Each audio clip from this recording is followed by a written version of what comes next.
Bismillahirrahmanirrahim. Assalamualaikum warahmatullahi wabarakatuh.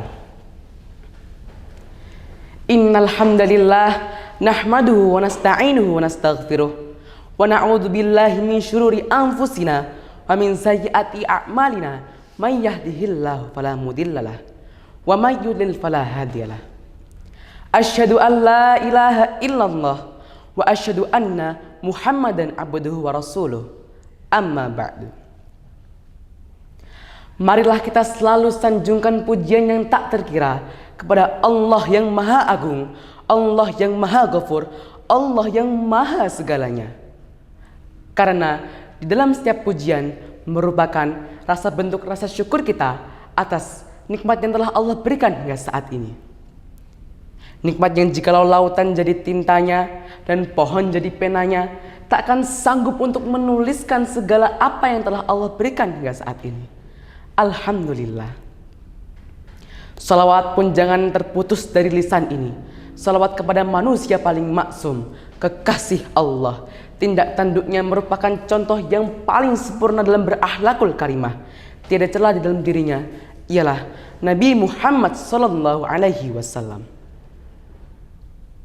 Keteladanannya merupakan contoh yang paling sempurna. Allahumma salli wa sallim wa barik alaih. Hadirin yang berbahagia, zaman telah berubah sejak internet menguasai dunia dekade ini. Semua orang dapat mengakses segala informasi yang ada, melihat apa yang mereka mau, mendengarkan apa yang mereka inginkan. Sehingga kita tidak dapat menyaring apa yang akan kita lihat, kita baca maupun kita dengar. Ini menimbulkan efek jangka panjang, yaitu kita akan mengikuti apa yang akan kita dapat dari mengakses internet. Pengakses internet terbesar di Indonesia ialah dalam rentang usia 15-19 tahun. Persentasenya ialah 91%. Subhanallah. Ketika kita mengakses internet, gaya hidup kita dapat dipengaruhi olehnya. Cara berperilaku kita pun dapat menjauhkan kita dari agama Allah Subhanahu wa taala. Na'udzubillahi min dzalik. Maka dari itu, pada saat ini, usia remaja kita saat ini sedang mengalami yang namanya krisis keteladanan. Mereka tidak tahu siapa yang harus mereka contoh. Mereka tidak tahu apa yang mereka lakukan benar atau salah. Mereka tidak tahu apa yang mereka lakukan dimurkai Allah atau dapat diridhoi oleh Allah. Hadirin yang dirahmati Allah. Apa itu keteladanan? Keteladanan berasal dari kata teladan, yang artinya sesuatu atau perilaku yang patut dicontoh atau ditiru. Jikalau di dalam bahasa Arab biasa disebut dengan uswatun hasanah, yang berarti cara hidup yang diridhoi oleh Allah Subhanahu wa taala. Sebagaimana yang telah dicontohkan oleh baginda kita Rasulullah sallallahu alaihi wasallam. Krisis keteladanan terjadi akibat semakin menjauhnya kita dari ajaran agama Allah. Semakin kita tidak mengenal Rasulullah. Padahal beliaulah suri teladan yang paling sempurna. Sebagaimana Allah berfirman dalam surat Al-Ahzab ayat 21 yang berbunyi, A'udzu billahi minasyaitonir rajim. Bismillahirrahmanirrahim. Laqad kana lakum fi rasulillahi uswatun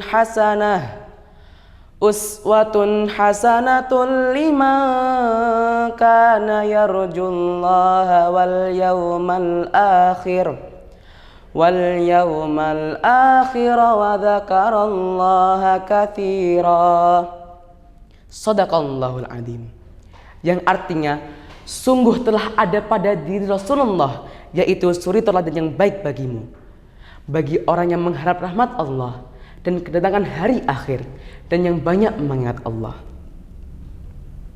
Sebagai remaja muslim, kita harus benar-benar mengenal Rasulullah, karena beliaulah suri teladan yang paling utama, agar langkah kita ke depan semakin kuat di zaman yang tidak menentu ini, agar kita tidak silau melihat perubahan tren dan gaya hidup, dan tidak pula latah terhadapnya. Bahkan di negara kita sendiri pun tidak ada yang patut kita teladani. Pejabat yang dulu terhormat sekarang malah terjerat. Pemimpin yang dulu mulia sekarang malah pada masuk penjara. Na'udzubillahi min dzalik. Hadirin yang dirahmati Allah, marilah kita kembali kepada ajaran agama Allah, kembali membuka Al-Quran agar kita tidak kehilangan arah. Mari kita kembali membuka sejarah tentang kemuliaan Rasul kita, tentang tutur katanya, tentang cara berperilaku yang jauh dari kata tercela, agar kita dapat mengaplikasikannya dalam sendi kehidupan sehari-hari. Mari kita mulai dari diri sendiri, keluarga, lalu teman, sehingga kita dapat meladeni sifat Rasulullah SAW. Kita akan hidup di negara yang menjunjung tinggi budi pekerti, bukan menjunjung tinggi materi. Hadirin yang berbahagia, sekian pidato yang dapat saya sampaikan. Kurang dan lebihnya saya mohon maaf. Ihdinas siratal mustaqim, wallahu muwaffiq ila aqwamit thoriq. Wassalamu alaikum warahmatullahi wabarakatuh.